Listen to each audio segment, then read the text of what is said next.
कार्तिक मास के शुक्ल पक्ष की एकादशी पर भगवान विष्णु के शालिग्राम रूप और माता तुलसी का विवाह किया जाता है। तुलसी भगवान विष्णु को अति प्रिय है। तुलसी के बिना भगवान विष्णु भोग स्वीकार नहीं करते हैं।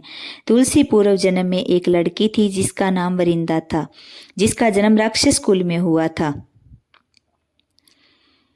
राक्षस कुल में जन्मी यह बच्ची बचपन से ही भगवान विष्णु की भक्त थी। जब वह बड़ी हुई तो उनका विवाह राक्षस कुल में दानव राज जलंधर से संपन्न हुआ। राक्षस जलंधर समुद्र से उत्पन्न हुआ था। वृंदा बड़ी ही पतिव्रता स्त्री थी, सदा अपने पति की सेवा किया करती थी। एक बार देवताओं और दानवों में युद्ध हुआ।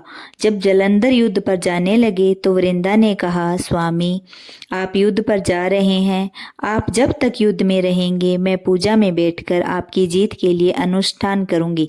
जब तक आप लौट नहीं आते मैं अपना संकल्प नहीं छोड़ूंगी। जलंधर तो युद्ध में चला गया और वृंदा व्रत का संकल्प लेकर पूजा में बैठ गई। उसके व्रत के प्रभाव से देवता भी जलंधर को न हरा सके। सारे देवता जब हारने लगे तो विष्णु जी के पास पहुंचे और सभी ने भगवान से प्रार्थना की।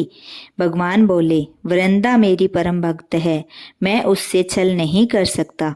इस पर देवता बोले कि भगवान कोई दूसरा उपाय हो तो बताएं, लेकिन हमारी मदद जरूर करें। इस पर भगवान विष्णु ने जलंधर का रूप धरा और वृंदा के महल में पहुंच गए। वृंदा ने जैसे ही अपने पति को देखा तो तुरंत पूजा में से उठ गई और उनके चरणों को छू लिया।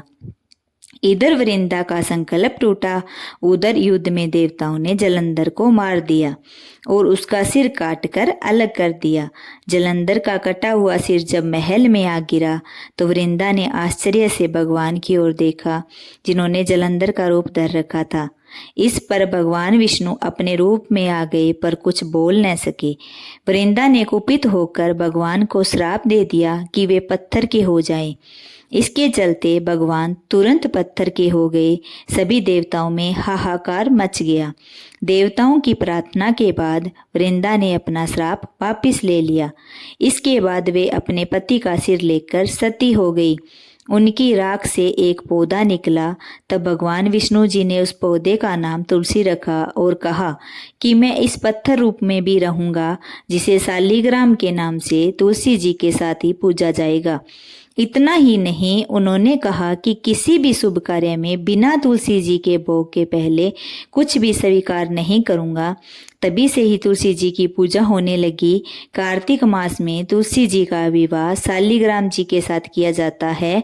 साथ ही देव उठनी एकादशी के दिन इसे तुलसी विवाह के रूप में भी मनाया जाता है।